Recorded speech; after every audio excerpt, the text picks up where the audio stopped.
Hey guys, big shout out to today's show sponsor, Squad QL. The roster management assistant you need to help you win your league in 2018. Squad QL gives you an advantage by directly connecting to any league on Yahoo, ESPN, or CBS.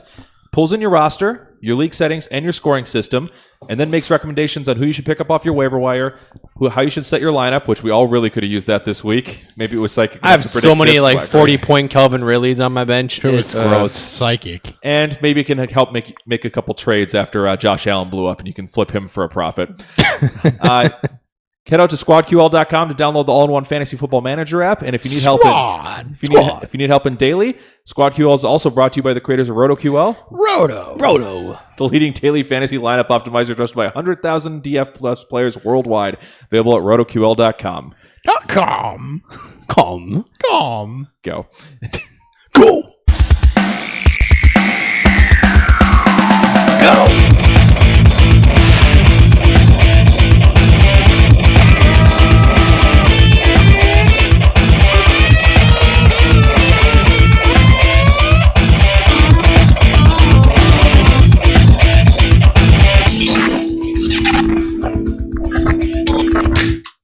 And welcome back to a fucked up episode of Beer Fueled Fantasy Football. You dropped the wrong one. Well, it's really weird how the volume knob on the soundboard doesn't get rid of the graphic on the YouTube video. No, it doesn't. All right, well, welcome back to the week that shall not be named version of Beer Fueled Fantasy Football. I'm your host, Nick Sparts, joined as always by Christopher Hopper. What's up, guys? At Hot BFF with 2 P's. Off to a rough start on this Monday. And Dan Thury. At Thury BFF, it's Baker season. It is Baker season, so we have some positive news there. We also have a whole lot of shit that went down here.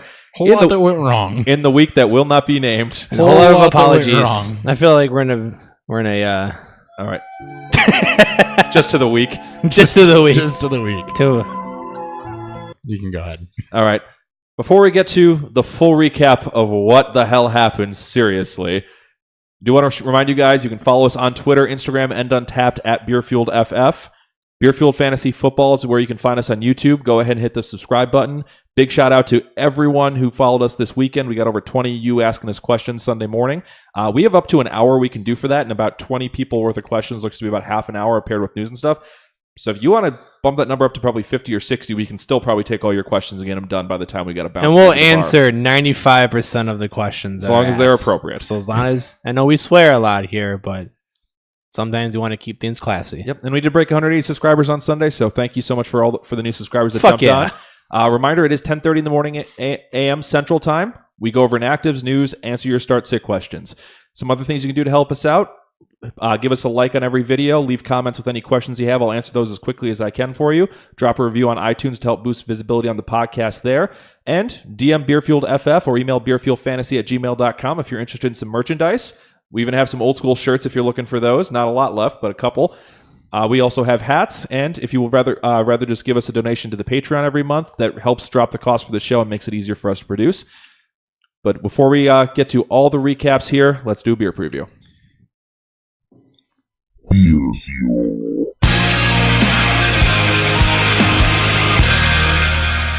We got an interesting one today. We got Sweet Potato Ale from Bent River Brewing Company. Bent River is based out of Rock Island, Illinois, which is about 2.5 hours north of here on the Iowa border. It's third time for them on the show. Last episode time was 95, 2017 Week 15 review. Sweet Potato Ale, per the website, per Dan, is a medium-bodied wheat beer that captures the best flavors of fall. And then brackets, not a pumpkin beer. Yep. It's on their website. It's 4.81% ABV. Rocking those significant digits there. And comes in at 20 IBUs. All right. Just wrote down what I read. Now we got a couple pieces of news.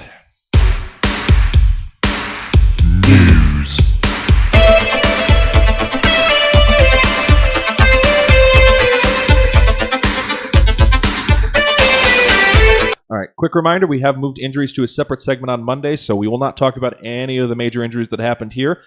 The two big pieces of information we have, though, that are not injury-related.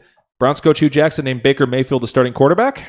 Hell yeah. Yeah, buddy. This is good for everything Browns-related. Duke Johnson should right the ship.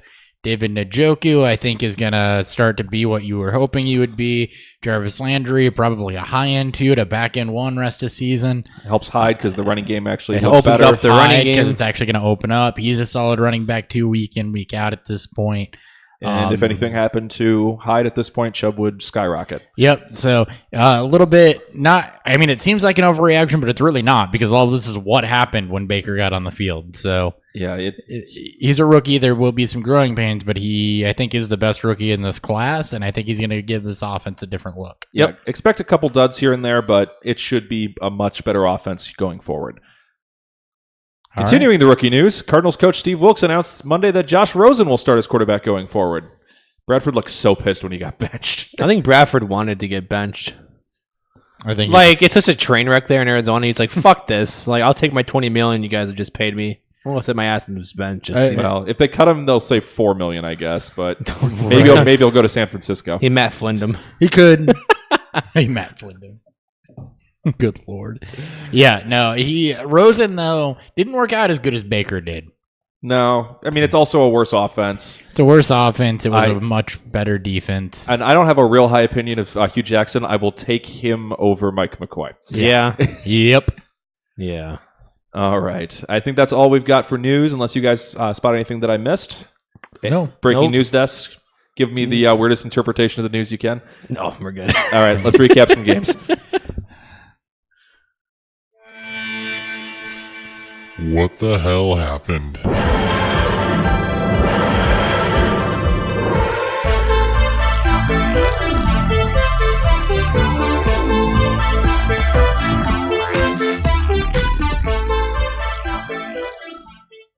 All right, starting off, we have Giants at the Texans. Giants win 27-22. Starting with the Giants, Eli Manning had one of his best games ever, completion percentage-wise. He went 25 for 29, 297, 2 touchdowns, no picks. A very un-Eli Manning-like stat line for him. He ran Schumer's offense very well. Only issue I have is he still was sacked 4 times, so that's a bit of a concern. But it looks like he's starting to click here a little bit. Things are looking good there. Barkley is basically just locked himself in stud stats at this point. I saw a number where it was something absurd. He was getting the least number of yards before he had a potential tackle point, and he was get like 4.8 yards per carry after the potential tackle point. Yeah, he's special. He is everything we thought he was going to be. I was 22 touches in this one, 117 yards and a touchdown. I think we're going to see a lot more stat lines like this week in and week out. Don't even have to if anyone's concerned about starting him at any point, just don't even worry about it. He's fine. Beckham is still looking for his first touchdown, which I saw some people freaking out on Reddit for some reason, but he still caught 9 of 10 targets for 109 yards this week. Don't worry about it. He's fine. The touchdowns will come. Week 1 and 3 looks to be his normal expectations. Last week where he had the 3 targets, it's going to happen from time to time. He doesn't always get 10-plus targets, but he should be okay for the most part. Now, when Ingram went out hurt, Shepard just blew up from that point on. He went 6 for 81 on 7 targets. He's probably going to be locked in as a wide receiver 3 if Ingram is hurt long term, which we came out with a sprained MCL was a confirmation on that, so it looks like that may be the case going forward. Anything else on the questions on the Giants or any other feedback? No, it's super chalk. All right. For the Texans, Watson is starting to put together some of his gaudy stat lines. He had over 400 total yards, 2 touchdowns on this one, but they were in catch-up mode early, and it was still not pretty the way he got it done. It just kind of worked out. So I'm still a little worried about that.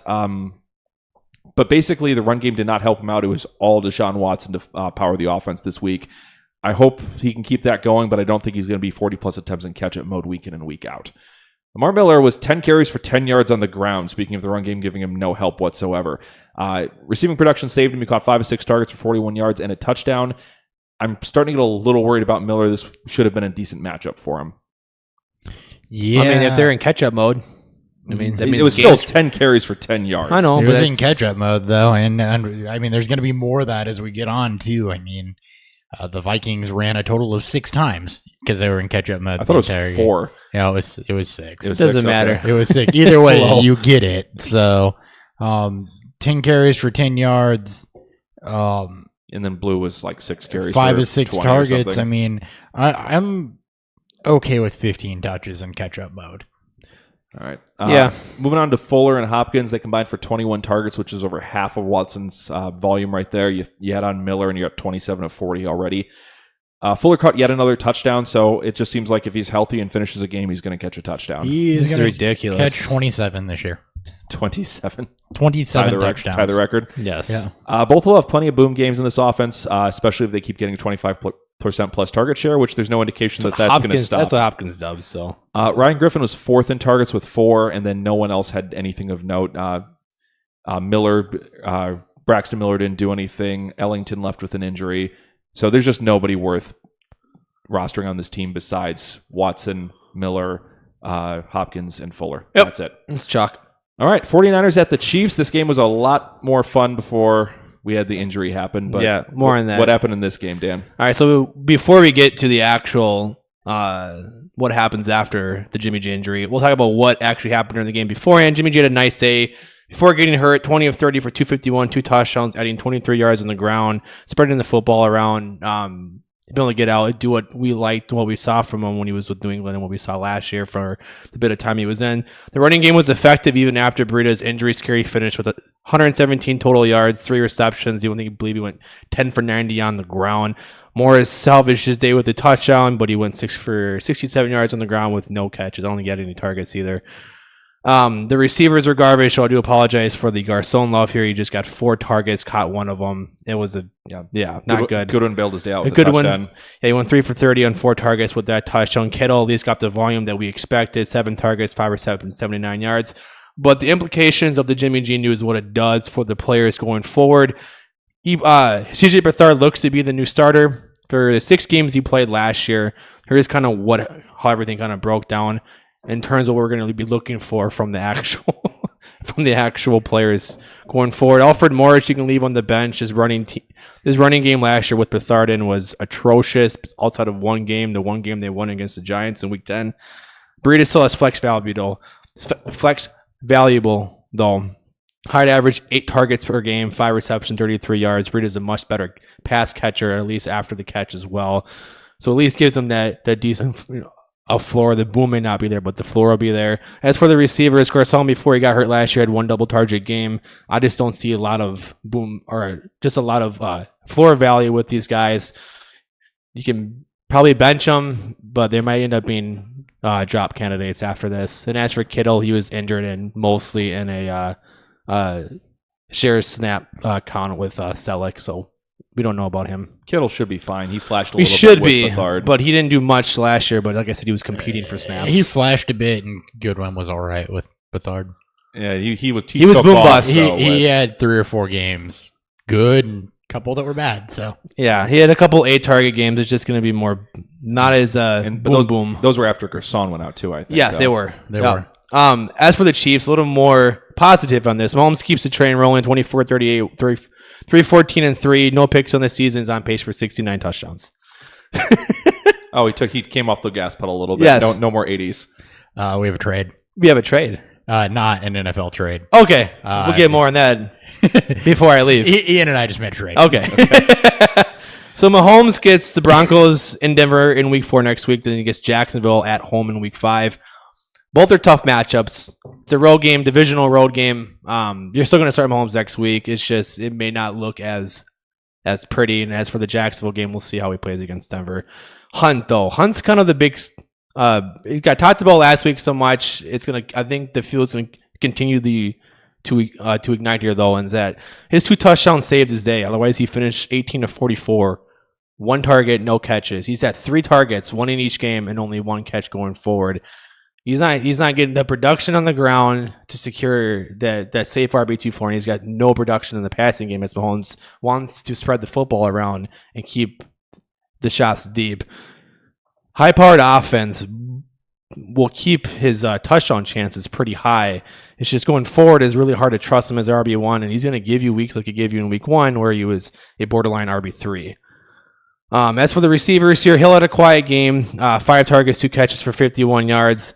Watkins is now on target at Hill in 2 straight games, and it's looked to kind of showcase what we're starting to see with Mahomes, that he's spreading the football around more. He finished 6 targets, 5 receptions, caught his touchdown. Kelsey is the only thing that seems to be consistent, though, at least. 2nd straight game of 10-plus targets, 100-plus yards, just no touchdowns. Yeah, everyone looked good. It was nice to see Samurai finally get in the end zone. Samurai, yeah. Samurai. They have a new nickname for Watkins for me. Samurai. Yeah, I called him Samurai His for some reason. full name is Samurai Watkins. Samurai. And that's that for that game. If you guys got any That's questions. the sword. All right. Hopper, pull off the Band-Aid. Bills at the Vikings. Bills 27, Vikings 6. This game is just called Everything We Know Is Wrong. So for the Bills, I don't know how they won by this much. Well, I do. It was the defense because the offensive stats were not that impressive. Josh Allen was 15 of 22 for 196 and 1 through the air. He ran for another one, another 2. Yeah, 2. Yeah, another 2 on the ground, 39 yards. So it was a nice flash from Josh Allen. I wouldn't expect this to come week in and week out, but he got it done against a tough defense. He looked good on the move, rolling out. So he did enough. It was a really, really good showing for him. It was. And it shows the type of dynamic game that he'll be able to give you potentially going forward. The rushing floor is going to help. He was It's very Bortles. He was very willing to take off and run.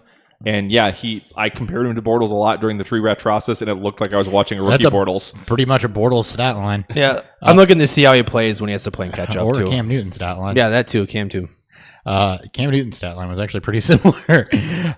Chris Ivory had a whole 2.8 yards per carry, but he was 3 for 70 through the air. Murphy carried the ball only 8 times, but it was at 4.1. So a lot of ugliness there with the running game. And no one else had over 30 yards receiving. Benjamin was the target leader. So Josh Allen gave you a decent game, and you lucked out if you started Ivory because I think he broke 2 decent chunks on catches. Mhm. But overall, there wasn't a whole lot in this offense to be excited about still. Yeah. No, it was not a pretty offense. The Vikings bailed them out with short fields and bad penalties. And back-to-back short fields. Bar. Yeah, Barr was committing all the penalties. Yep. As for the Vikings, this is mostly a throwaway game, but you still got production out of the majority of your big names on this team, and that's what you want to have in a complete dud. That's what makes these guys high-end fantasy picks. Unless you play in a sack league, in which case Cousins scored 0.24 points. Well, there's that. Mostly a throwaway game. Cousins was 40 of 55 for 296 and a late touchdown to not totally kill you. So a late touchdown really saved his day along with his yardage total. So, I mean, that's probably the floorest of floors you're going to get for Cousins. That was like the basement. Yeah. Only 6 total rushing attempts. Murray did catch 5 of 7 for 30 yards. Team is at 3.5 yards per attempt, though. Are we concerned about this running game, especially at the showing of the offensive line? Yeah, Cook was bailing himself out in PPR leagues the last couple of weeks, and now this If he can get healthy, I'll be happier. But this He offensive still line, wasn't running efficiently, though. I either. know he wasn't. That's the that's Vikings also concern. need Eifline healthy. Yes, they do. I need to trade for somebody. Thielen was kind of your all-star in this with a lot of short dinking and dunking going on down the field. He was 19 targets, 14 yards, 105 yards. Diggs was targeted 10 times. He only caught 4 for 17 yards. He got the Tre'Davious White treatment, though, didn't he? That and you got the offensive line can't protect Cousins long enough to throw deep treatments. Yeah, There's that, There was too. a bunch of missed passes, and then he dropped one that it was a tough catch in the end zone, but it would have saved his day. Yeah. Yep. Rudolph had a second good week. He was 5 for 48 and a touchdown, so he gave you what you tend to hope for from him. And then of note, the big issue here was that Riley Reif was just getting absolutely destroyed. Hughes for the Bills just sped rush around the left tackle over and over and over. I'm pretty sure 15 pressures. I'm pretty sure Reef in terms of PFS grading, he graded higher than Members. And that was his Yeah. I don't get it. I don't either. I don't get it either because watching that performance, Reif was just getting Yeah, I know. taken to school every time they decided to speed rush at will. Yeah. So just a bad game. The Bills' defense is pretty solid. The Vikings' offensive line is not. Those are the biggest takeaways from this. Yeah, and I mean the biggest thing we saw here for the Bills is they could not. The defense was fine once they weren't on the field the whole game. Yep. Yeah, I mean they held them to no points second half. Well, and being on the field the whole game is what wears out a pass rush. They kept the pass rush fresh, and look what happened. Yep. All right, enough about that game. Let's move on to Raiders at the Dolphins. Dolphins win 28-20 in another game where they barely ran the offense at all. So Dolphins continue winning weird Yeah. ways. All right, we'll start with the Raiders here. Carr finished with an okay day, 27, 39, 345, 1 touchdown, 2 picks. He's basically trying to keep up with the Tannehill and apparently Albert Wilson passing day. I still don't trust him as a QB option, but at least we're seeing back-to-back efficiency nice days for him. Lynch finishes an RB2 again. I'm pretty sure. I'm just guessing here. Third straight game with a touchdown here. 22 touches, 86 total yards, and 3 catches. I call him your new Frank Gore because he just somehow finds a way to finish as an RB2. He finished as an RB2, I think. I don't know. I'm guessing. The type of analysis you can only get here. I mean, with the running total so far this year, it might be an RB1 day for him. Probably about an RB2. Yeah. Maybe. And then because of game script, Jalen Richard finished 7 targets, 6 catches, 59 yards. That's 2 out of 3 games Richard has shown some value. I might have prematurely just kicked him out as a throwaway piece. Well, I mean, it's all game script for him. Yeah. So- Yeah, if they're down early, Richard gets work. If they're at all, and if it's even close, He's basically Theo Riddick like late. Yep. As for the receiving game here, another weird one. Jordy had the big receiving day. Started off 3 for 139 and a touchdown in just the first quarter. Finished 8 targets, 6 receptions, 173 in that touchdown. Cooper dudded 5 targets, 2 catches, 17 yards. Then Cook continues to be the one with some volume. Not some volume, some consistent volume. 6 targets, 5 catches for 31 yards. Yeah, consistent is the key there because it's the third week of 3 different Raiders pass catchers going over 100 yards. Yep. And this is my one thing I think take away from this. I think you alluded to this when we were at the bar watching the game. Is that was it Xavier Howard? That was when we were doing the live stream. Yeah, live stream. Xavier Howard, though, he's legit. I think Gruden is also identifying like weaknesses. Who's the guy who's going to be going off. We're just going to force feed him those. Cook week 1. He seems to be overly scheming away from the biggest weapon on the defense. Yeah, because everything's been super lopsided to one player. Yep, the first 3 weeks. So with Cooper, I think he's the only main fantasy cap. What are we doing with Cooper? You're really deep diving the opposing matchup and hoping it's he a doesn't draw a good cornerback, and Jared Cook you have to keep and run him out there right now because of attrition. He's a tight end 1. Yeah. Who else are you going to start? Yeah, I mean, Cook is fine. Because about Cooper. Yeah, because Cooper. You're obviously keeping him, and you're just gotta, as long as he's not drawing an elite tier cornerback, you're probably okay. Xavier Howard's been an elite tier cornerback so far this year. Yeah. As for the Dolphins, Tannehill, 17, 23, 289, 3 touchdowns, no picks, 26 yards added on the ground. In another game where we don't really know what this team looks like. But apparently they're good enough. Next 3 matchups, New England, at Cincinnati, then against the Bears. So not the best matchups. New England looks decent on paper, but Tannehill has struggled against New England on the road. Averages 291 yards, which is good, but he's thrown 5 touchdowns compared to 9 interceptions in those 5 career games. Good to see something from Tannehill, but we'll probably need to see more post this tough stretch. The running game didn't do shit. Gore and Drake combined for 11 carries for 15 yards. Drake at least had 4 targets, 2 receptions. He still killed you.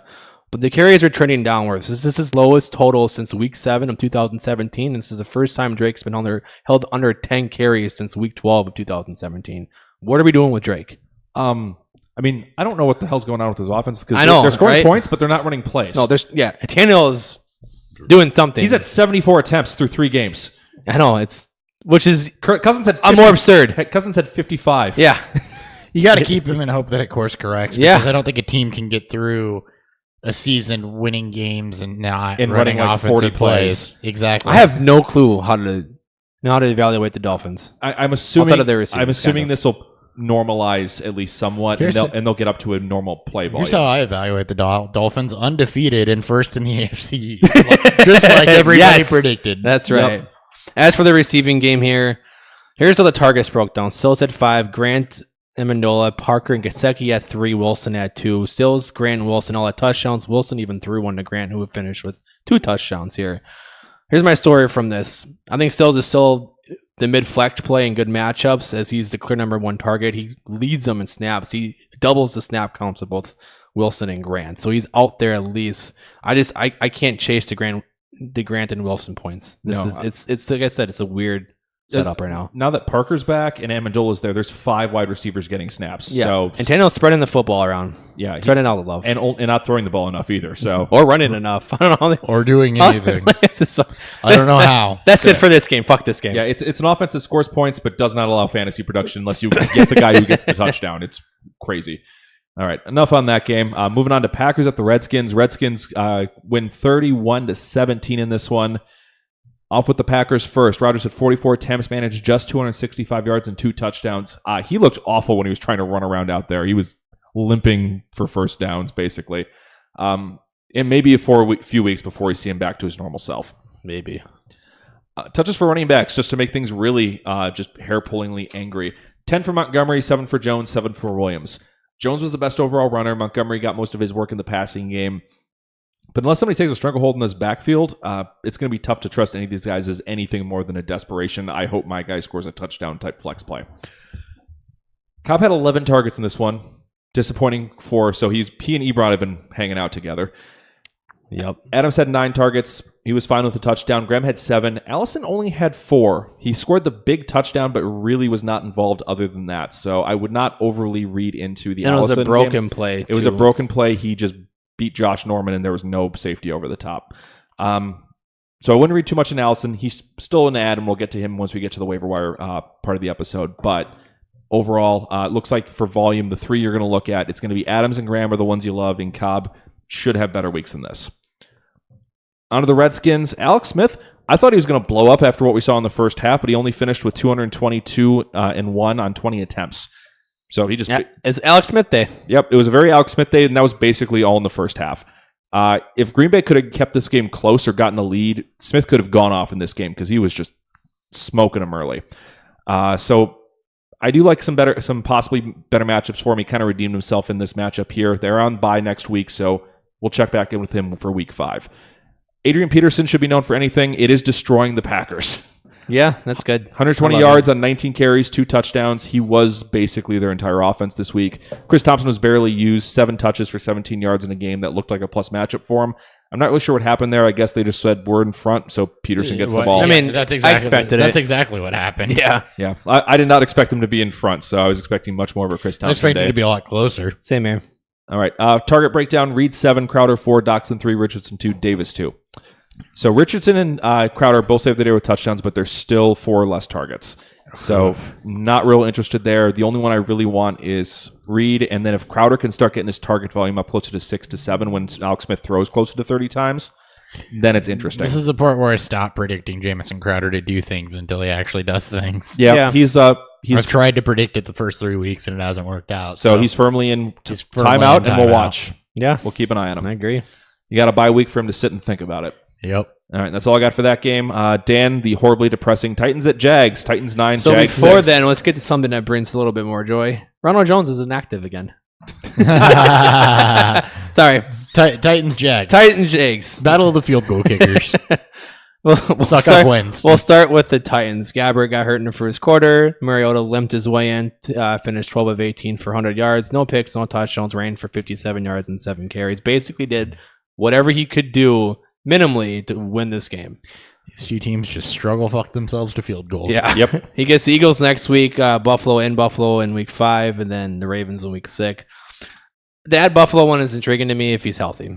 Yep. As for the running game, Jesus Christ. As predicted, they ran a lot more to keep Gabbert from throwing and then to keep health for Mariota. Henry finished with 18 carries, 57 yards, just 1 target. Lewis finished with 12 touches. 3 of them were catches for 40 total yards. What are we doing with his backfield moving forward? Begrudgingly started them as flex plays if I own them. Yep. I want to drop. Running backs are messy in a lot of places. I know. You could not drop either one of those, and most teams are probably having to start them. Yeah. Yep. And then as for the receiving game, As for the Reese's. which is probably How many pieces did your Reese's get?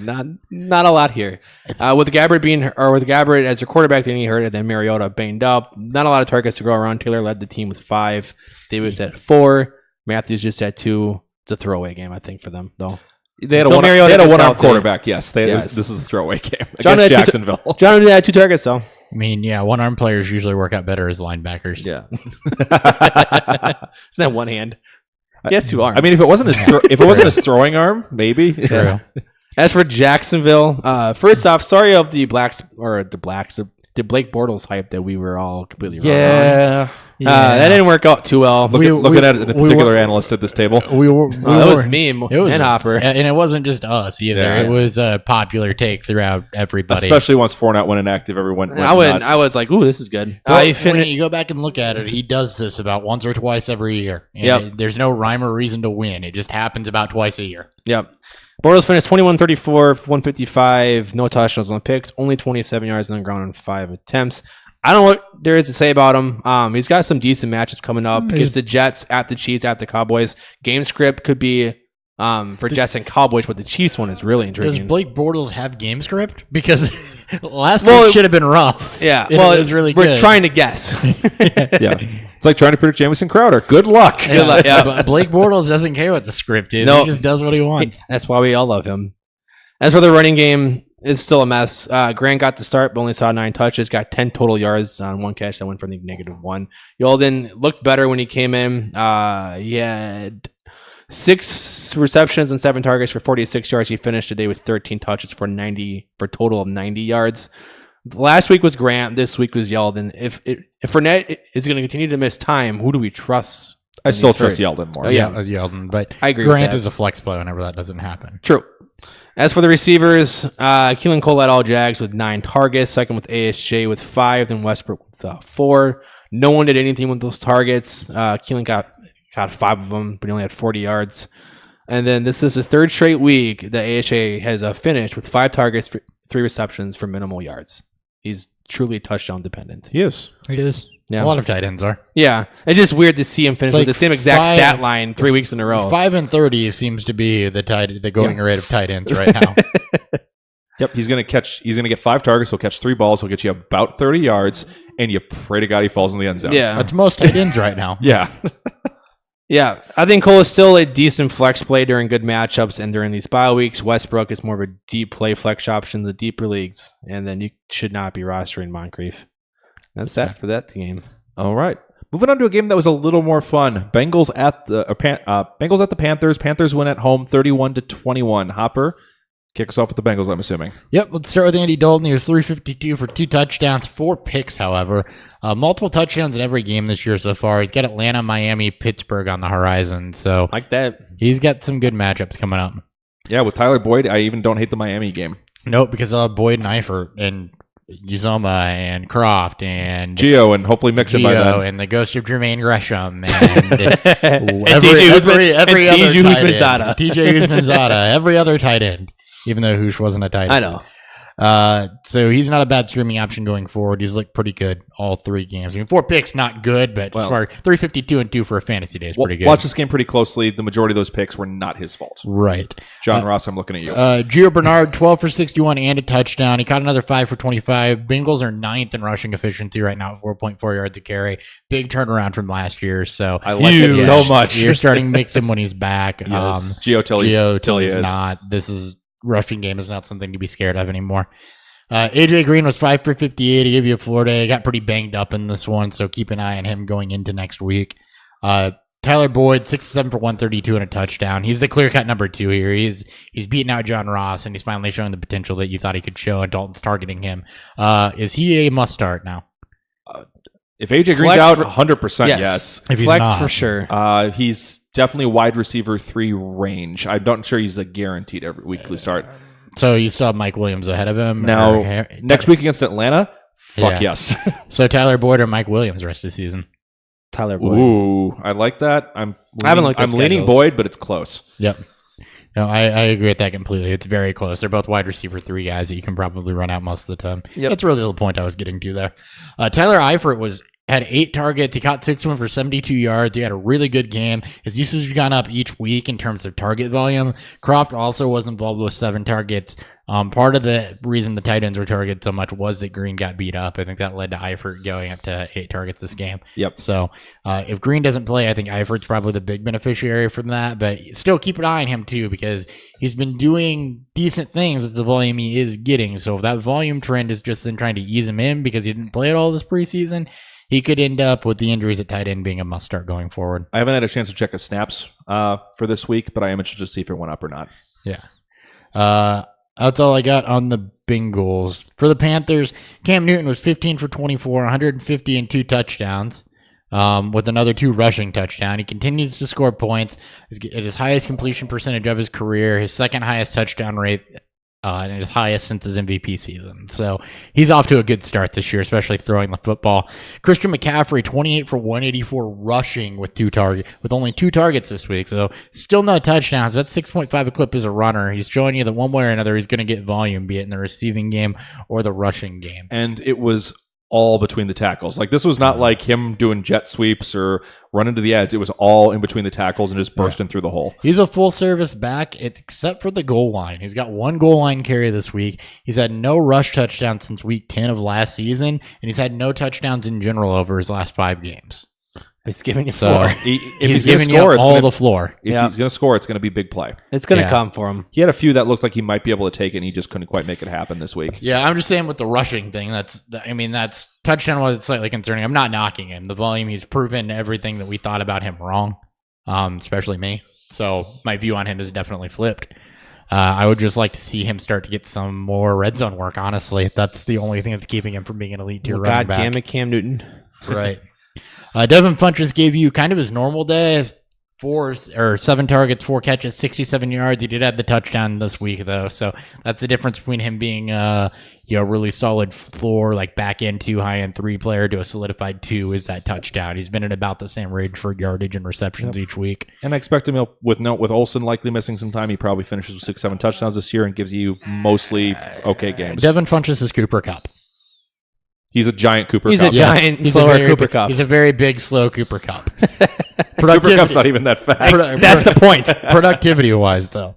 Yep. And no one else did anything of note. C.J. Anderson had a touchdown on almost no volume. Ian Thomas was 3 receptions on 5 targets for 20 yards. And Wright, I think, had 1 target. So DJ Moore was up to a 50% snap share in this one, so do keep an eye on that. Ooh, that. like that. Yeah.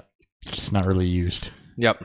That's all I got on that game. All right. This game looked like it was going to be real high scoring for a bit and then slowed down. That was Broncos at the Ravens. Ravens 27, Broncos 14. We'll start with the Broncos here. Case finished 22-34, 192, no touchdowns, 1 pick. He's basically streamable in good matchups. He's got them coming up, though. Chiefs next week and then the Jets in week 5, I believe both at home.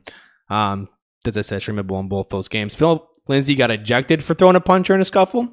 Before he went out, he finished with 4 carries, 20 yards, no catches. With him being gone, Freeman finally got more of the work, just not a whole lot of the work. He finished with 14 touches, 58 total yards, and he bailed you out with that touchdown.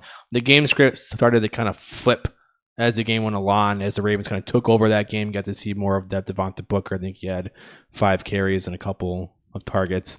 It's what everybody wanted to see. Yeah, no shit. I'm so excited. Yeah, I doubt Lindsay has to miss any games for this ejection, and he has I think a better matchup than Royce does against the Chiefs next week. So more things we don't know about the running back situation in Denver. As for the receivers, Sanders and Thomas had okay days.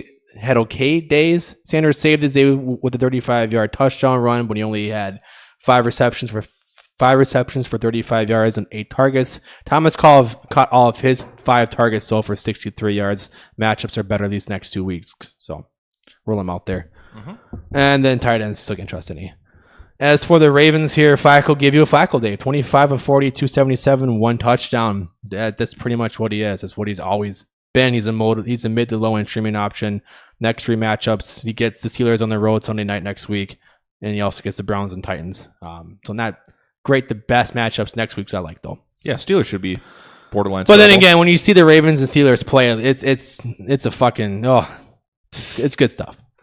As for the running game here, it's still a mess. Both Collins and Allen saved their days with touchdowns. Allen had 2. Collins finally took hold of the carries, though, and he out-touched Allen 21-9. I think he had 18 carries to Allen's 6. Collins remains an RB2 flex play each week because of that volume, and Buck continues to give you flex value, and he gets equal chances around the goal line. He has 4 total touchdowns in 3 games. Yep. His receivers, though, it's all John Brown, all Michael Crabtree. Crabtree finished with 10 targets, Brown with 9. They both had decent days. Brown, I think, had 86 yards. Crabtree had 65, I think. So they're both flex worthies every week. I give my slight bump to Brown because he gets the deep ball chances. Yeah, 18 and a half yards average reception length. He is big plays. Yeah, he gives you the floor that Crabtree gives you with a higher chance of bigger plays. And then the touchdowns continue to eat each other's workload, avoid them all at cost. That's it for that game. All right. Next up, Colts at the Eagles. Kind of a mundane 20-16 game here. I think we're all expecting higher scoring than 36 total points out of this game. Starting with the Colts, Luck managed a pretty pathetic 164-1-0 line on 40 attempts. Eagles defense appears to have gotten itself back together after a poor week 2, or maybe we'll just find out the Buccaneers have the best offense in the NFL. I think most weeks expect these type of games, so lower those expectations for quarterbacks against the Eagles. It's looked real rough for Luck out there. We'll know here in about an hour. Yeah. Well, I don't know if that. I think the Steelers are a test of any kind. It's true. Hines won the touch battle on this one 10-8, so unless somebody gets hurt for a long time, though, this situation is just going to go from bad to worse once you add Mack and Turbin back in over the next 2 weeks. So there's not enough rushing volume to go around, and no one's valuable. All Colts running backs are considered droppable at this point. Garbage. Yes, sir. Hot garbage. So Hilton and Ebron dominated the targets 10 and 11, respectively. Neither could get more than 50 yards in this game. Jesus Christ. With this sort of volume, do expect better games to happen. This is a really bad matchup, but this was really concerning to see the them both so inefficient. Ryan Grant bailed his day out of a touchdown, but he only had 4 targets. So Ebron, Hilton, and Doyle are the only 3 I'm considering when Doyle's healthy again. And that's about it. And then the Ebron's game. target volume goes down when Doyle comes back in. I mean, yeah, it's really just Hilton. Don't expect 11, but Ebron is getting he's easily the team leader in red zone targets. Yeah. So that's where he comes into play. On to the Eagles side, Wentz got sacked 5 times. He was a bit rocky, but he was moving well. Just seemed to not be sensing pressure and maybe a little bit of rust that he had to shake off there. The Colts defense does seem better than we expected coming into the year, though. Because Dalton actually turns out to be pretty good. So when he lit him up decently well week 1. Yeah. And now they've had put up back-to-back good performances here against Alex Smith and now Carson Wentz. So they're no longer a plus start all your players type matchup. No, they're not a start their defense type matchup either, just to set expectations on that, but they are they're going to be about league average. So consider things in a vacuum against them pretty much. Yep. So you start your good players, you don't start fringe players thinking it's a good matchup against them anymore. Yep. Wentz overall in this one was 255, 1-1 on 37 attempts. Clement got 19 touches, so the volume was awesome, but he managed just 75 yards. So overall, a pretty disappointing day. Smallwood ended up being the better back on 13 touches with 91 yards and a touchdown. And then Adams was a pretty efficient 5 for 30 on the ground. So he's worth keeping an eye on, especially if he gets tried to wave back to the practice squad. A team may grab him. Ertz and Goddard dominated the targets with 10 and 7 respectively. Goddard might be startable till Jeffrey comes back at this point. Ertz, I mean, Wentz loves his tight ends. So 17 saw targets that last year too. to tight ends in this game. That's insane. 7 targets went to receivers total. 5 went to Aguilar, 2 went to Matthews.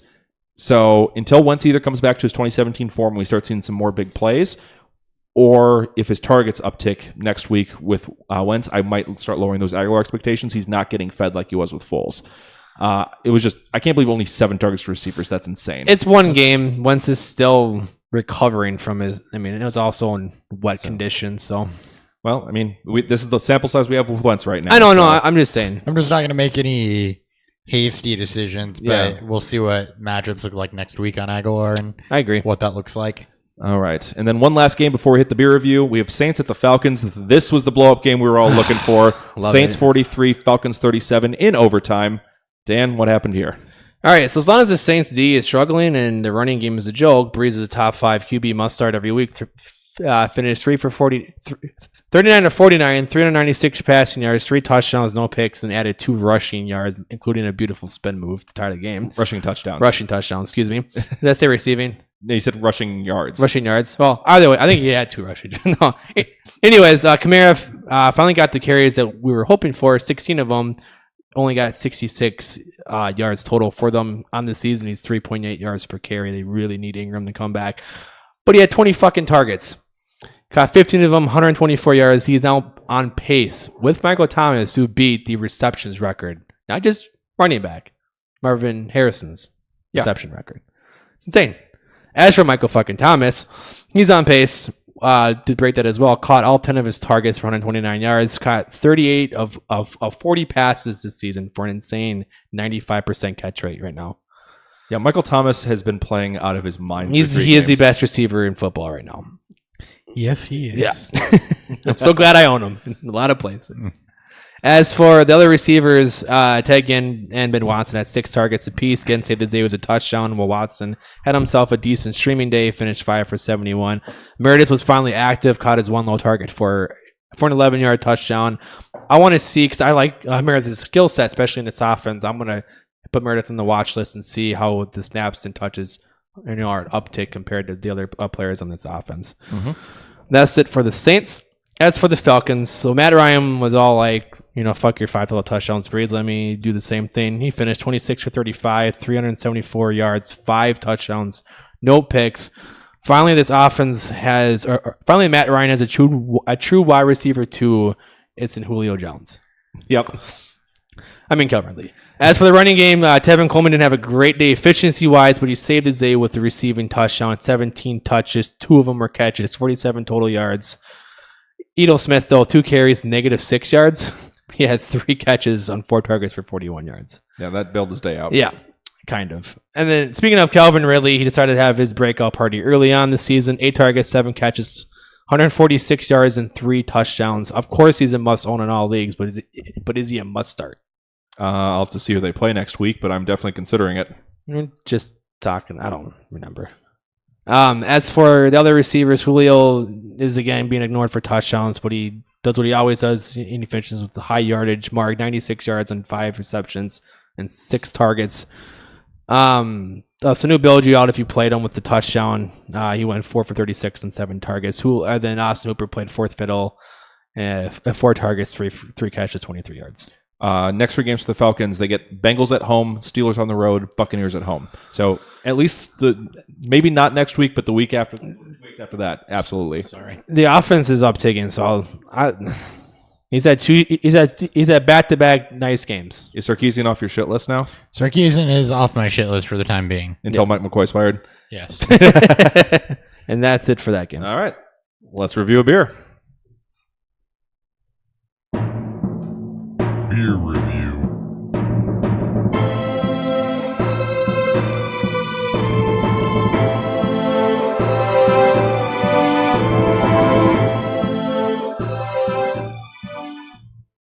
What'd you guys think of Sweet Potato Ale from Bent River Brewing Company? I like it. It's got the sweet potato is definitely prominent in it. It's almost like drinking a vegetable, but you get some nice kind of sweet potato-y notes. I don't really know how to describe it. It's a sweet potato ale. Yeah, it makes drinking a wheat ale actually tolerable for me. So I don't really like wheat ale that much. Yeah, spices are there. Sweet potato is kind of different if you haven't had it in a beer. It's not the hoppy bitterness you're used to, but it's not like the roasty, malty sweetness either. It's very level, very, very kind of crisp, but... And it works well on the wheat. It's not real heavy on the wheat. It's more sweet potato and spices with just a hint of the wheat flavoring. Overall, it's pretty mellow and consistent throughout. Not a whole lot of spikes in flavor. Almost a little too sweet for me, but it's not bad. I enjoy it. Yeah, it went down real easy. Yeah. That's what she said. Hopper's trying to troubleshoot on air right now. I can see that. All right, well, he's doing that. Thank you so much, Bent River, for jumping on the show. Third time for you guys to be on. Hopper, you kick us off with the 3 o'clock games. You had Chargers at the Rams. Rams won this one 35-23. All right, starting with the Chargers on this one. Rivers gave you his floor, 226, 2 touchdowns, no picks against the Rams secondary that lost Peters and Talib in this one. Melvin Gordon had a nice game running. He went 15-80 for a touchdown. Did only have 2 receptions on 4 targets. Kind of the opposite of what we were expecting in this game, but proved you can run against Donald and Sue, I guess. I mean, I don't think their linebackers are great. Just teams have been abandoning their run early against them. I don't think they are either. Fiddle with your microphone. It's buzzing. Eckler was efficient again on only 7 touches, 71 total yards, costly fumble. Allen gave you a dud, 3 of 7 for 44. Williams was a stud again, 4 of 7 for 81 and 2 touchdowns. Now in 2 of 3 games and 80-plus yards in 2 of 3 games. So no duds yet from Mr. Williams. So... we talked about him earlier with Tyler Boyd. Is Mike Williams a must-start, given the fact that he's giving you no duds? He's not up to a must-start yet. The target volume's not quite there for me, but he's getting real close. Okay. And then Antonio Gates, 3 receptions on 5 targets for 45 yards. He still should not be owned. in my opinion. Agreed. Chargers defense, by the way, they've kind of gone the route of the Saints and regressed a lot, especially without Bosa in there. Yeah, they really missed the pass rush. He's back next week, isn't he? I have got. I thought I read. Nothing I one thought way or I the other. thought I didn't like read anything for sure, but I thought he's. Yeah, I would hope expect so. it back I saw next during week 2 it was going to be multiple weeks missed or longer. Right. On to the Rams. Goff gave you a ceiling game. He went for 354, 3 touchdowns. Back-to-back weeks now over 350 yards. His 6 total touchdowns on the season. Quarterback 10 so far. He's got Minnesota, Seattle, and Denver coming up. So he's a quarterback 10. He's giving you startable performances week in, week out. But, I mean, Minnesota just laid a dud against the Bills. I don't think they do that again. But it's the Rams. And Allen got most of his production running. Yep. Seattle, though, and Denver are both interesting because Denver's defense hasn't exactly been scary yet. No, defense is definitely underperformed, and Seattle's is nothing to write home about. Right. They just lost Andre Whitworth, I believe, for the year too. They're left. So basically, if you're looking for I starts, thought I Goff saw could be. You could do worse than Jared Goff. Gurley did his usual thing, 105 on the ground, 51 receiving. All 3 wide receivers were startable again. Cooks was 7 receptions for 90 yards. Woods had 11 targets, 10 receptions for 104 and 2. Cup was 4-6 for 71 and 1. So you can just pretty safely start all 3 guys. As the third straight week, they've all 3 been usable. Yeah, Cooks has been everything we were kind of that I was hoping he was going to be, and then Woods and Cup have not lost a step either. So this has been awesome. Yep. Tight ends still don't do it. Yep. That's it. All right, moving on to kind of the disappointing game of the week. Bears at the Cardinals. Bears win this one 16-14. Bears sleptwalked through the start of this game completely. Trubisky was still shaky, finished 220, 0-1 on 35 attempts. Volume continues to stay really low. He's not scoring enough touchdowns. His passing game is just kind of a mess overall. Howard was terribly inefficient, 81 yards on 26 touches, but he got his first touchdown of the year to save his day. I still think there's better games ahead for him. And then Cohen finally had a solid day, and I really hope his touches start to increase here because he finished with 68 yards on 8 touches. I really hope they start getting him into the 10 to 12 range, kind of treat him like Eckler. That'll really help his production overall, and I'm loving everyone right now who's watching on air and watching me try to talk while this is happening right in front of me. Taylor Gabriel saw 10 targets for some fucking reason. I have no idea why. At this point, he only got 34 yards on those. I really hope they stop the whole Taylor Gabriel screen pass constantly thing. He's not Tyreek Hill. That's the hope. I do too. He's only gone for 30 yards on that volume last 2 days. If anything, make that Cohen's role. Yeah, exactly. I'd much rather have Cohen getting those touches. I've been yelling at the TV is that Cohen is more cut out for that than Gabriel is. I think Gabriel's good. He's fast. He's not as shifty, though. He's more straight line. No, he'd be better running fly routes. Yeah, his straight line go run a 9 route. Cohen's the one that should be running those backfield screens. Yep. Rest of the volume was split between Robinson at 7, Burton at 5, Miller at 5. Miller did suffer a dislocated shoulder. Robinson and Burton are still startable, but upside is starting to be questionable with this. We're 3 games into this offensive-minded coach, and it really has not clicked yet. It's more so not because the opportunities aren't there, and I don't think it's a scheme. I think it's Trubisky, and you just hope that he continues to improve. He showed some in the middle of the game this week to where it wasn't just scripted plays that they were running. So you hope that Trubisky continues to improve, his vision continues to improve, and they can open up the playbook more because that's the real issue right now. Yep. Defense is elite. They sleptwalked through the first quarter, went down 14-0, and then basically completely shut the Cardinals down. Remember the Titans when the coach tells them to not let up another yard? That's basically how the rest of the game went. Pretty much. Onto the Cardinals side, Bradford went 157, 2-2 on 19 attempts before getting benched in the fourth quarter. Most of that production came early, and then after that, he could not keep the offense on schedule to save his life. Rosen came in and also looked pretty meh on 7 attempts. It looks like Rosen's going to be the guy. He was named the starter. I'm not sure it improves anything for me. No. It doesn't at all. I mean, it is the Bears, so we'll see how next week goes. I don't know who they're playing, though.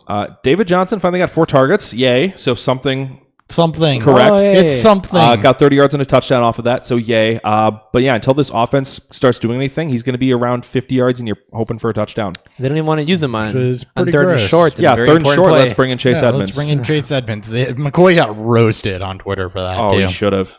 He should have just been fired on the spot. # fire Mike McCoy. Yep. New number one worst enemy. Cutter's off the list for now, I think. Sarkisian's off the list for now.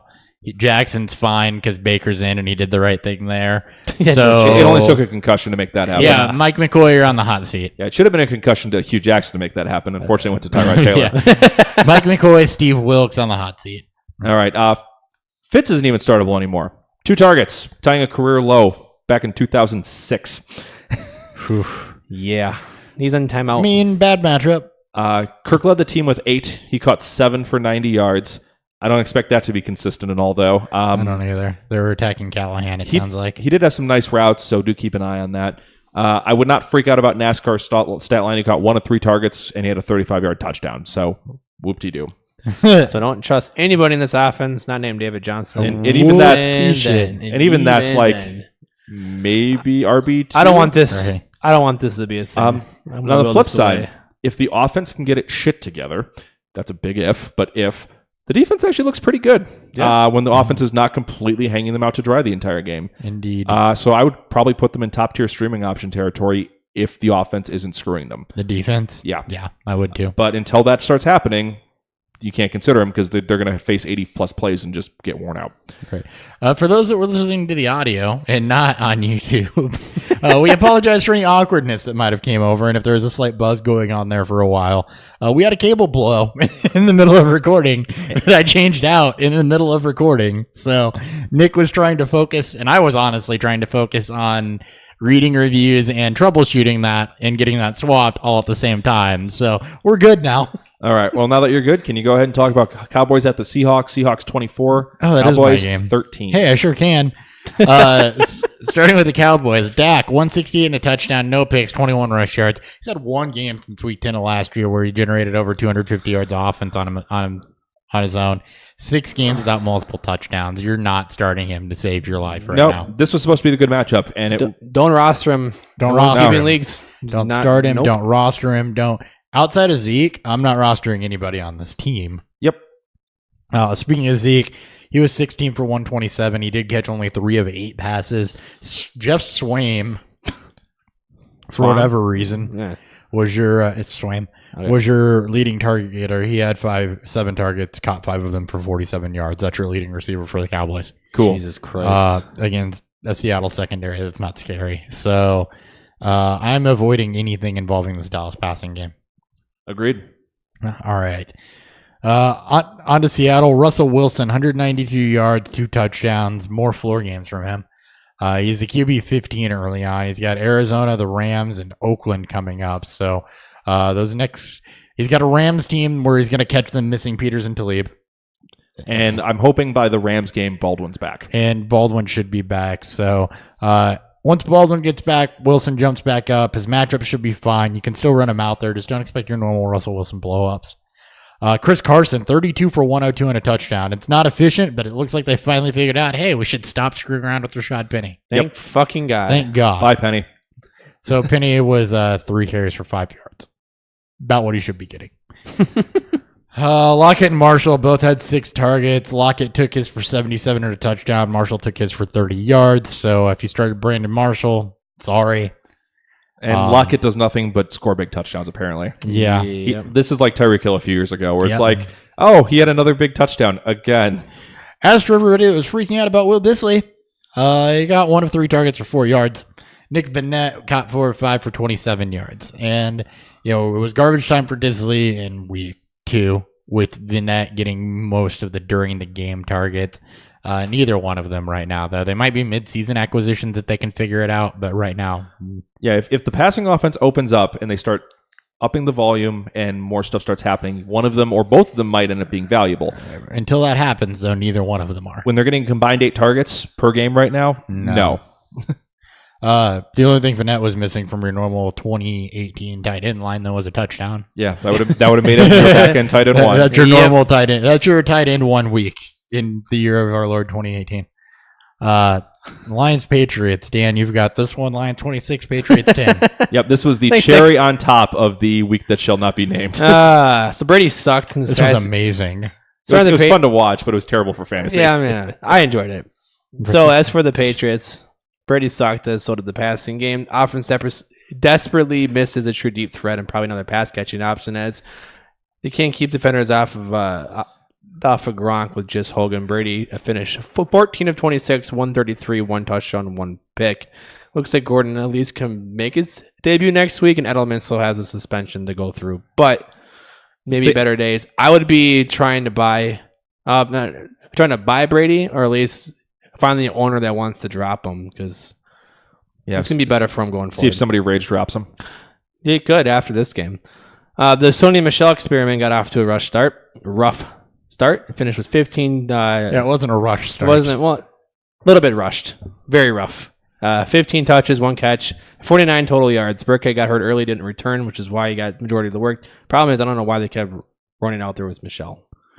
Because Burkhead was hurt, Hill has a torn ACL, and James White is pass catching back. Hey, but they have a perfectly good James White. Just give him all the carries. I mean, they used to just pass just open up the deep passing game. They just threw short passes. I don't know. They kept trying to get Michel going, and it didn't look good. And the Lions' run defense hasn't exactly been scary. So no, they've been bad. Roasted him last week. So did Crowell in week 1. Sonny Michel was running like a blind child with a lampshade over his head, as I tweeted out. So so good. Speaking of James White, he built his day out with the receiving touchdown. They finished with 7 touches, 3 of them were catches, 51 total yards, and that 1 touchdown. Most of, not all of his running yards came on the final drive when the Lions played fuck it defense, and then the receivers didn't do shit. Gronk led the team with 5 targets, had 51 yards receiving with 4 catches. Hogan had 4 targets but did nothing with them. What are we doing with Chris Hogan? Is he not just in timeout, or is he droppable? He is borderline droppable. You probably have somebody better to cut, but I wouldn't argue with you if you did. He's in the basement hanging from the rafters by his ankles. Yeah. Like getting water tortured. Yes, we don't waterboard for timeout. No. Oh, sorry, I just watched 24. You're just going to hang there and think about what you did. Just hang You're on timeout. Just hang them by their toes, and then you drop them. So all right. You go another week without doing it. Moving on to the Lions. Stafford didn't have a true blow-up game, but he had a good game nonetheless. He finished 27 and 36, 252, 2 touchdowns, and 1 pick. Him not having to be in catch-up mode, and the running game actually looking very good. Just allowed him to just sit back there and make the good passes. As for this running game, they finally got their 100-yard rusher. Took them, 4-6 seasons, something like that. They finally do it. It was 4.5 years. 4.5 years. Jesus. And he looked good doing it. Yep. Karen Johnson, really good 16 carries for 101 yards, 2 catches on 3 targets for 9 yards, and they held him out of the last couple series to make sure he didn't go negative. Blunt finished with 18 touches, so there's still some concern in terms of how the carries are going to split out. But at least with the upside going on, and they get Dallas next week, then the Packers after that, before their week 6 bye, there is some decent matchups for him going forward. I think we're going to slowly see this move over to carry on, and I hope so. And better. I think it should keep fading that way, yeah. And then Theo Riddick, because of game script, only had 3 catches, 36 yards, no carries again. Yep, the opposite of a theoretic game script for this one. Yep. Speaking of the receivers, though, Tate led them all with 8 targets. Galladay had 7. Jones with 6. Jones and Galladay had their touchdowns. Easily all startable, and easy can be startable.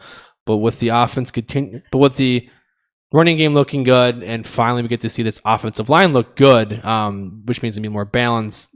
You could fade Jones, Galladay, and PPR leagues, so they're not getting the absolute volume. I still treat them like the 6 or Rams. 7 They're good. targets, pretty good, though. Yeah. Yeah, they're all going to get 80-plus targets this year. They're fine. And then never start a tight end for them.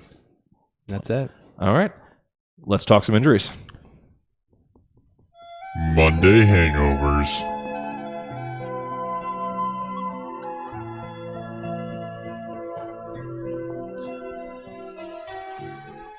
All right, starting with Jimmy Garoppolo. Torn left ACL on an awkward scramble play that he tried to stop before going out of bounds on. He is done for the year. CJ Beathard is going to take over at quarterback for the 49ers. Downgrade for everybody. Downgrade for everybody. Kittle and Goodwin should be okay. We don't know what Garçon's going to be. We'll see. You're going to have to wait and watch. Yeah, and then they'll probably try to do a lot of Breida and Morris. Just go back and listen to my points I made on this game. Tyrod Taylor has a concussion. Lost his job. He'll be the backup. Blaine Gabbert concussion. Lost his job. Kind of. Rex Burkhead neck injury. We don't know severity on this. If he is out, bump to Michelle and White. I guess. White, okay, Michelle. Until they trade for Blunt. Yep. Until they trade for Blunt. Don't will that into existence again. Yeah, sure. I've been kind of right on some of these things. I'm just saying. AJ Green has a groin and a hip problem, and keep an eye on that because he went off the field twice looking like he was in pretty rough shape. Now, if he doesn't like straight up tear something, he usually just plays through it. Yep. But just watch it. Anthony Miller dislocated shoulder. He's been listed as day-to-day. He tried to play with it and then finally couldn't in the third quarter. He was in a decent amount of pain. Evan Ingram has a sprained knee/MCL. He's week to week, mucking up this tight end situation even more. Yep, so all Evan Ingram overs, hope you have an IR spot so you don't have to roster 2 tight ends. And I don't mean the Giants tight end situation. I mean the NFL as a whole. Yeah. AJ Derby with a foot injury. This may open the door for Mike Gesicki. He's going to miss up to a month. Oh, thank Jesus. I might need Mike Gesicki, actually. More targets for Daniel to throw to on 26 attempts. And I forgot to put Talib down, but Peters and Talib are both good with, I believe they're both calf injuries. They're both calf injuries, And- both up to a month. Yeah, both 2 to 4 weeks. And then Richard Sherman for the 49ers, also with a calf injury. So if you played in the NFC West and you're a cornerback, you may have hurt your calf this week. It's a bad weekend. You may want to check it. It's a bad weekend for baby cows. All right, let's talk some waiver targets. Waiver wire.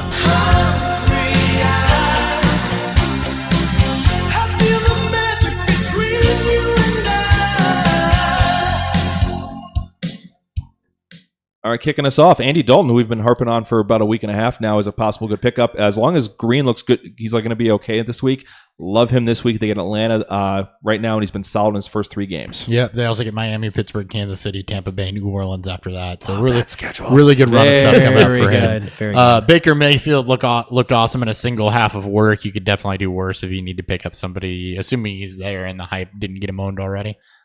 All right, Eli Manning, solid week 3 performance against the Saints in week 4 should require a lot of passing work. I want to see a repeat of a few years ago. Yeah. Oh, the 50-50 The game. 13 touchdown passes between the two of them. Ryan Tannehill keeps improving every week. He's had multiple touchdowns in every game so far this season, and actually the last 5 dating back to 2016.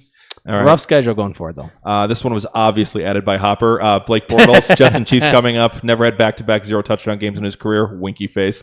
It's a Blake Bortles fact. I love that Twitter account. Josh Allen, he gets the Packers week 4. So you see if the Magic can keep running.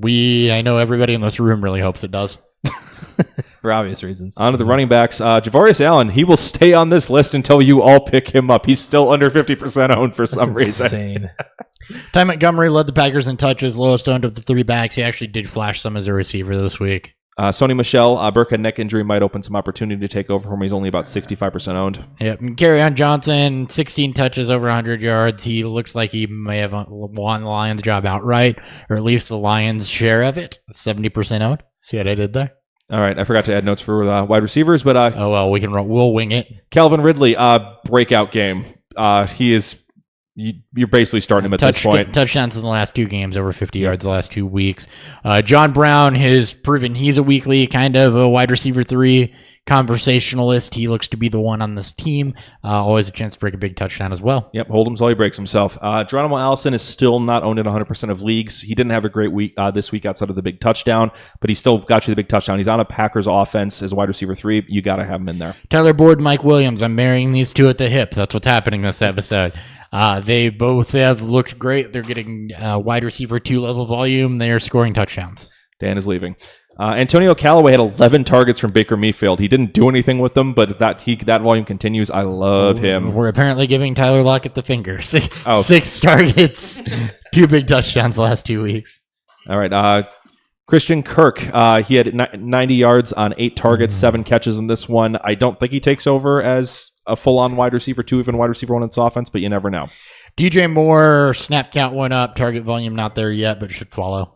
They are running into their bye week here, too, so they may try to up him when they come out of it. Yep. For tight ends, Austin Hooper, position keeps thinning out. He's only 30% owned at this point, and you probably don't have any other better options. I didn't even look at tight ends. I'm assuming Jesse James should have been in here, too. Or is he over 50%? He's over 50. Gotcha. Dallas Goedert, 7 targets in the first game with Wentz, produced with it.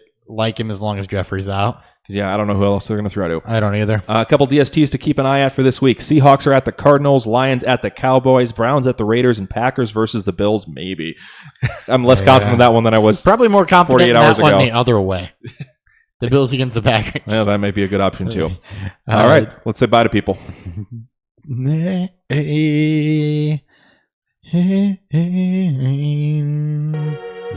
cuts. It's called a stall in the business.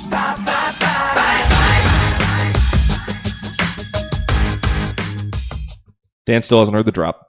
I All played right. it for him the other night.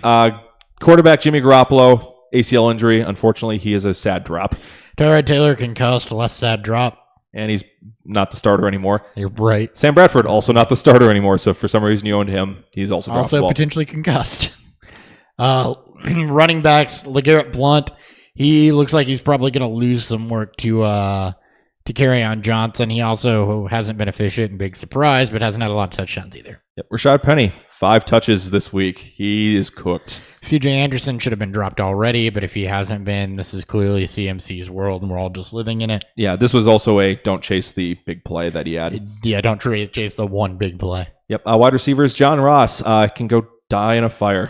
Robbie Anderson just hasn't done anything. Mohamed Sanu, don't chase the touchdown. He wasn't doing much otherwise. He is firmly behind Calvin Ridley at this point. Dante Pettis, Marquise Goodwin is back. Jimmy Garoppolo is done. Yep. This is also you might be able to drop other pass catchers on the 49ers too. Mm-hmm. And then Philip Dorsett had like 8 targets and didn't catch a single one this week. Edelman's coming back. He's bye. When's Edelman back? Week 5. Week 5. No tight end drops. Defense, Broncos. They've got the Chiefs this week. Yeah, they haven't looked amazing this year, and Mahomes is going to light them up. Go stream somebody. We'll let you know who on Friday. All right, looking ahead to a couple bye weeks. Week 4, you got Panthers and Redskins, so have some plans. If you have CMC, Cam, Alex Smith, Jordan Reed, someone like that, you may need to have some better options. Week 5, you get Bears and Buccaneers. I know there's going to be a lot of people desperate for Buccaneers players, especially Mike Evans owners. And then on the week 6, you get Lions and the Saints. There's going to be a lot of startable pieces benched in week 6. So keep an eye out for all of that. Previewing the rest of the week, we're going to talk about our preseason misses, things we were wrong on the preseason that we want to own up to after 3 weeks, and things that we've decided that we needed to correct ourselves on. I'm going to promise you Calvin Ridley is going to be brought up during that segment. Christian McCaffrey will be for me, I'm sure, even though I started to course correct in the preseason anyway. So Yeah. Yeah, it's just things like that. We'll talk about some things we got wrong and why we think we got them wrong. because we're not afraid to admit it. We will stand up and say we were wrong and we've adjusted our take. Yep, Because that's what smart people do. Yep, it's better to try to learn from it. Friday, of course, we'll get you all the game previews. Sunday will be live to go over all the news and actives and recaps, your questions again. Beerfield Fantasy Football, subscribe to the channel there if you want to catch that. If you want to follow us on YouTube or on Twitter, I'm really struggling here at the end of this episode. Beerfield FF, that's also where you can find us on Instagram and Untapped. Dan Thury is gone already. He is at Thury BFF. Christopher Apper to my left. At Hot BFF with 2 P's. Thank you guys for checking us out. Yep. Hope you had a great time listening. I'm at Nick Sparts, and we'll catch you guys next time on Beerfield Fantasy Football. Next time. Later. See ya.